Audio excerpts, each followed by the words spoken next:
Assalamualaikum warahmatullahi wabarakatuh. Di sini kami dari kelompok 3 izinkan memperkenalkan diri. Nama saya Nabila Agustina. Nama saya Citra Brenda Donita. Saya Syarifah Putri. Saya Naya dari Faisa Putri. Saya Maura Injara Putri. Saya Aditya Bisa Zarifah.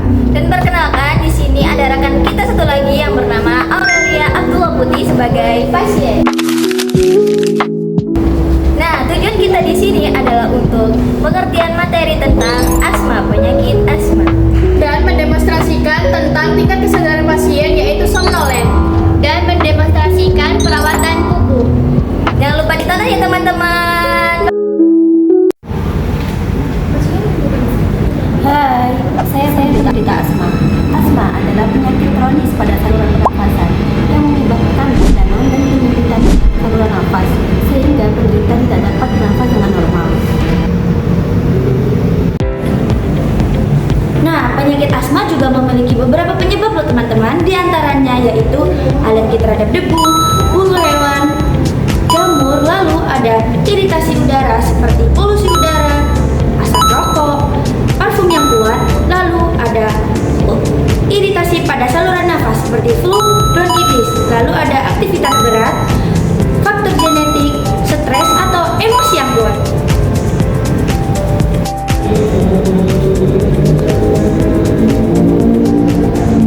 Tanda dan gejala dari asma yaitu sesak napas, nyeri, dada terasa berat atau tertekan, sulit untuk berbicara, terutama batuk-batuk pada malam hari.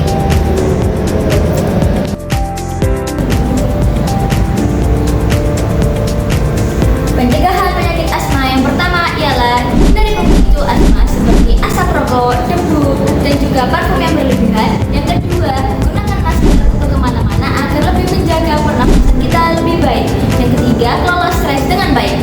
Yang keempat, jaga kebersihan rumah.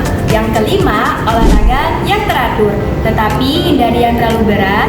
Dan jangan lupa untuk rutin kontrol ke dokter untuk pemantauan kondisi tubuh lebih lanjut.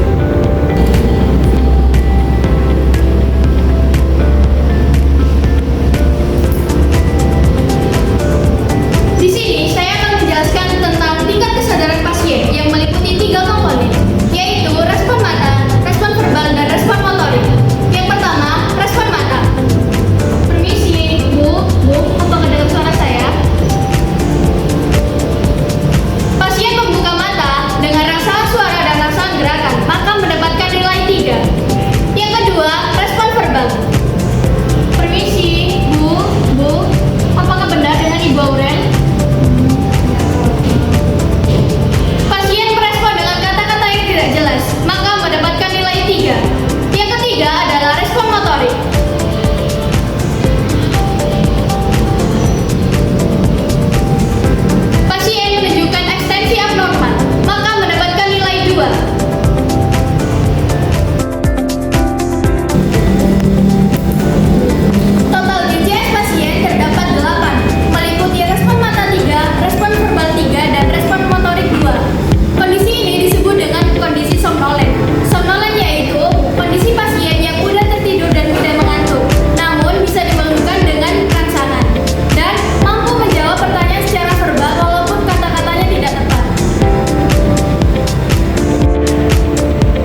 video demonstrasi